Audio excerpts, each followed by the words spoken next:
Isang mapagpalang araw po sa inyo lahat mga kaagapay at maligayang pagbabalik po sa aking munting channel, ang Kaagapay Mark. Bali ngayong araw mga kaagapay, bibisitahin namin si Kuya Lawrence at kumustahin natin siya. Kasi may nabalitaan ako na itong mag-asawa, si Ate Mary Ann at si Kuya Lawrence ay hiwalay na. Kaya alamin natin kung anong nangyari, bakit ganun. And shoutout nga po pala kay Ma'am Delia ng UK. Yan, may pinapabigay siya ditong cash para kay Ate Mary Ann, pang baon-baon daw ng mga anak nila ni Kuya Lawrence. Yan, samahan niyo po kami ngayong hapon ni Gian. Nandito na po kami sa may tulay. May tulay. Ayan. Alamin natin kung bakit ganun. Bakit naghiwalay. At pansin ko wala yung howler ni Kuya dito, ni Kuya Lawrence.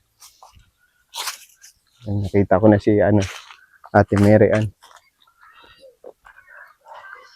Hello, Nay. Ayun si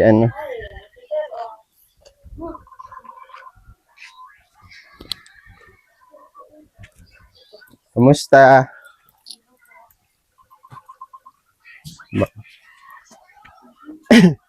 Ay, dito na lang tayo. Mainit. Kamusta ka? Mabuti po. Pansin ko wala yung howler dyan ni Lawrence. Nasa magang na po siya. Nasa Magang na. Opo. Ano yun? Doon na siya nakatira? Ilang araw na? Ano, dalawa pa lang po ata. Umalis siya ng Biyernes. Huwebes. Ay, Hindi po. Miyerkules. Opo. Kasi nung dumaan ako dito, wala din siya eh. Nakaabot pati yung sa akin, balita. Hiwalay na daw kayo? Opo. Bakit? Anong nangyari? Wala.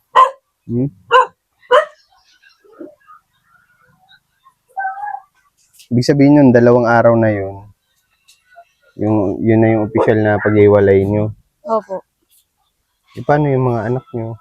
Ano po, sa akin po. Tapos pag Friday po, kukunin niya. Lahat yung bata? Opo. Kaso andyan po yung panganay ko. Friday ngayon, Opo. Kaya nandun po yung 2 bata sa kanya. Paano yung nyo yan? Ba't may po kayo? Ayoko man sana pero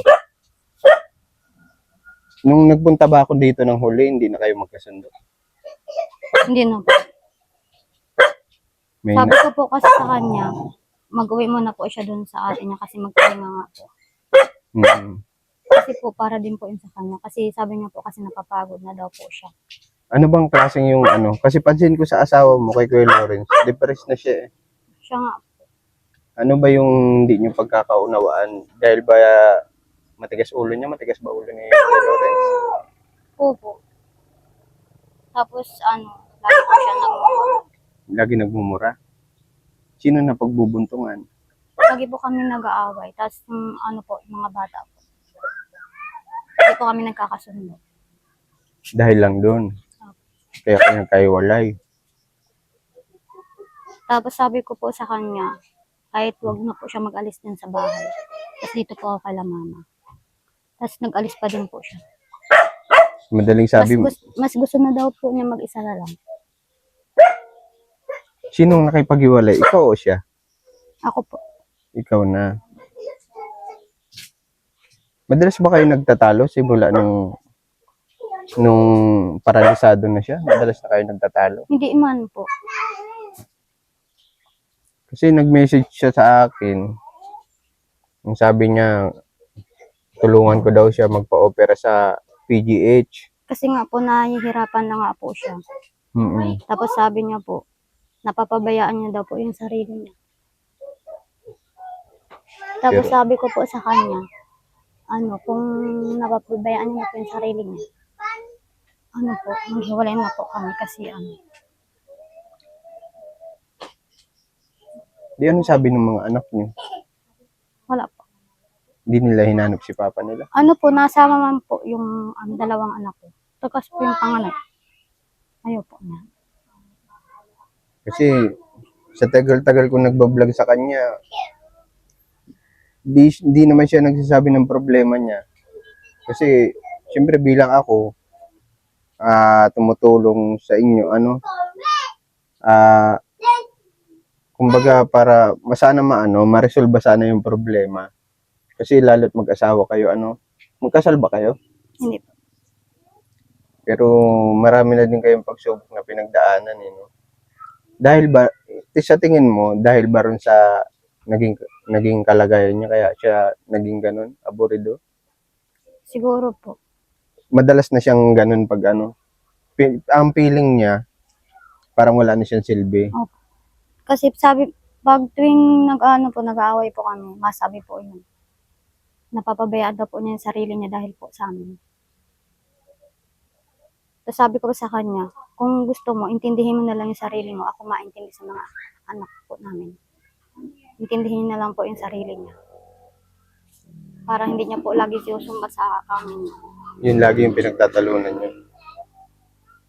Kasi, di ba, ang pagkakaalam ko, na nung binisita ko sa hospital, kailangan niya talaga magpahinga. Opo. Hindi Lagi ko yung... po yung sinasabihan, mag-uwi muna po siya dun sa pamilya niya po. Kasi dun makakapahinga po siya. Kasi hindi niya naman din po maisip maghanap ng panggastos po namin. Paano yung panggastos niyo yan? Pang araw-araw niyo? Ako naman po nag-ano. Tinutulungan naman po ako ng mga kapatid. Talagang na si Kuya Lawrence, Nung nakaraang araw po, nagpunta po yun dito. Naghatid po siya ng ulam ng mga bata. Tapos panggastos po. 3 niya. Talagang pinipilit niya parang kumayod. Tapos Kasi pinag-usapan na din po namin na tuwing Friday po sa kanya hanggang linggong hapon po. Kasi pag may pasok po. Pag Monday, hanggang naman po yun sa akin. Isang linggo. Yung hanap buhay niya pa rin, ganun pa rin, nangangalakal pa rin siya. Opo. Minsan po nakakapahinga naman po siya. Hinahayaan ko na lang po. Kung magbigay po siya, okay. Tapos kung hindi naman po, okay lang din. Kasi hindi ko naman po kailangan ipilit sa kanya na magbigay siya sa amin. Sustento. Okay Naunawaan po ko. yun na nakakapahinga din po siya mag-isa. Naunawaan ko siya bilang tatay, syempre. Mabigat yung nakaatang sa balikat niya, Pero dapat inisip niyo muna na kaya nga kayo nagsama para magkatuwang kayo, sa pagbuo ng pamilya. Talagang sinukuan niya na yung relasyon niyong dalawa. Pareho po kami. Pareho kayo. Wala na bang wala nang chance? Kaya mo na talaga. Nagsawa ka na sa ugali niya. Opo.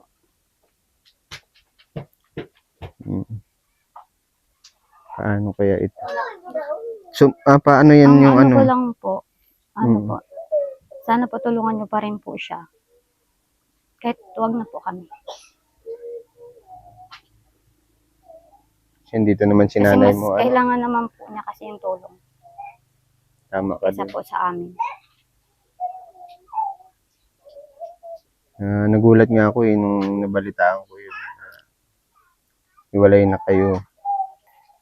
Napabuntong hininga. Buntong hininga na lang ako sa problema niya. So, paano yung nyo niyan? Mabigay siya ng allowance ng mga bata. Opo. Tapos, ikaw, anong ganun pa rin yung hanap buhay mo, naglalabada ka minsan. Katulong mo man si mama mo dito, Opo. sa mga bata. Ikaw ba, may naiisip kang may naiisip kang Na, ibang hanap buhay? ay hindi po kasi ako sa negosyo po. Lalo may mga bata,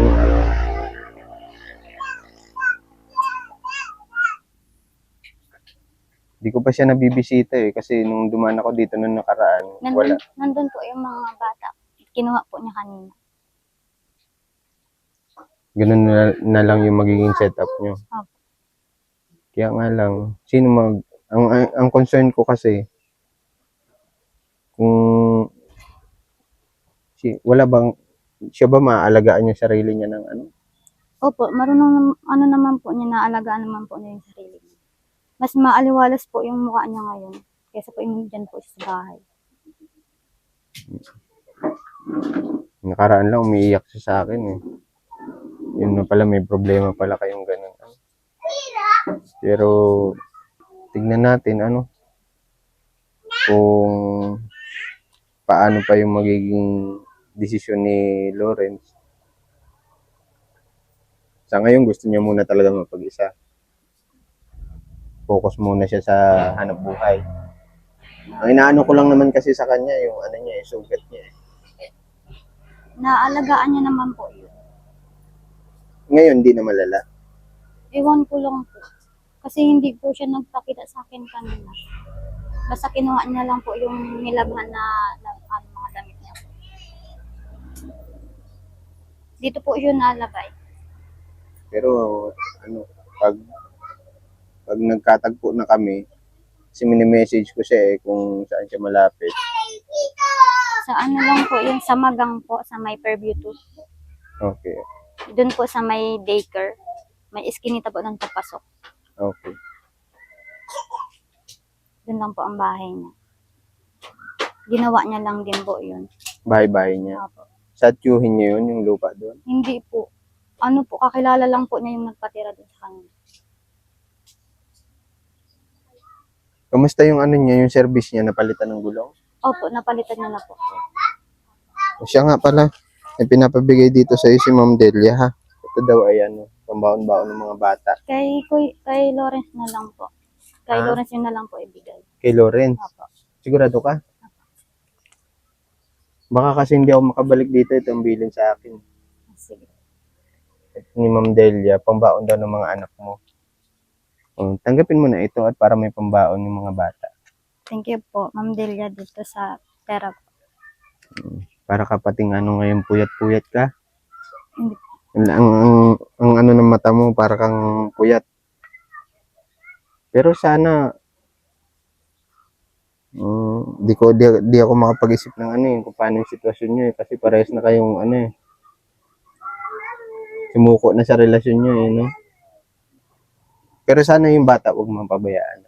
Ay, hindi ko naman papabayaan yung mga anak. Kasi una ko po yun, siyempre, priority ko po yun. Saka isa lang din naman ang concern ko kay Lawrence, yung kalusugan niya. Kasi tingin ko sa kanya kahit may nararamdaman siya, pinipilit niya. Opo.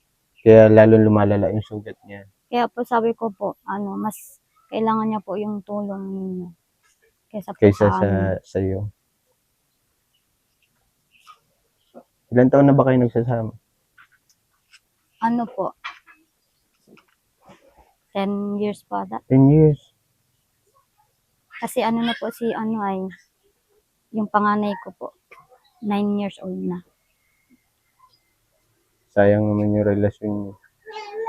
So, wala akong magagawa sa ngayon. Pero ako naman, umaasa naman ako magkabalikan kayo, siyempre. Mahirap bagay yung broken family. Apektado yung mga bata. Ano? Siyempre, kahit may ganung ugali yung papa nila, tatay pa rin nila yun. Ano? Ikaw ba mag-aasawa ka ulit? Hindi ko makapag-decide. O, alam ko naman nasa pa kayo ng pagsubok. Bago pa lang. Pero wala naman akong ibang hiling sa inyo pa magkabalikan kayo. Mahirap din magsalita ng tapos Opo. Hindi natin masabi Kaya nga sabi ko kay Lawrence, tatagan niya lang palagi. Sabi ko, pray ka lang ng pray. Lahat naman ng problema masusolusyonan, di ba? Nasa tamang pag-uusap lang talaga yan. Kasi pag parehas kayong mainit, hindi kayo magkakasundo lalo. Naunawaan ko man kung ba't kayo naghiwalay at laging kayo napupunta sa ganung away. Nakikita ba ng mga bata? Hindi po. Maigi yun. Kung paano siya mapunta na kami Ate Mary Ann ha? Salamat po. At sana mahanap ko si Kuya Lawrence doon sa doon talaga kami galing. Sa Magang po. Mm. Sa may lang po yun, sa may daycare. Sa Hmm. may papasok po doon, may iskinita po yun. Di ba po may Lubak daycare? yun, lubak. Opo. May i-daycare po. Galing na tapos tayo dun, di ipapasok. ba, Noy? Hindi namin talaga matagpuan. Na ano po, hanapin nyo lang Siguro, po yung mga hindi, Calvin. ganito na lang. Ang sabi niya kasi sa akin, uuwi daw siya dito ng Sabado-Linggo. Kung maaari, bisitahin ko na lang siya dito. Ano, papa-message na lang ako. Kaso Gusto ko ayaw din- na po nun mag-uwi dito ay. Hindi, kahit dyan na lang kami sa labas. Kasi nahihirapan ako tuntunin yung lugar niya eh. At di naman di siya kilala doon sa lugar na yun. Ano po, yung tinitirahan niya po, mga kalwing po yung nagpatira sa kanya. Mga, Kalwing po. ano yun? At ano po, mga pamilya kalwing. Ah, okay. Sige, sige ha. Doon niyo po mahanap si Lawrence. So, yun na lang muna, ano.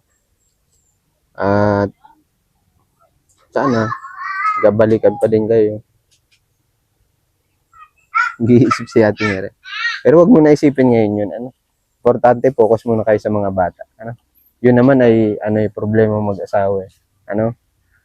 Punta na kami, Ate Mere, ha. Mabay po. Thank you. Salamat po kay Ma'am Delia. God bless you po.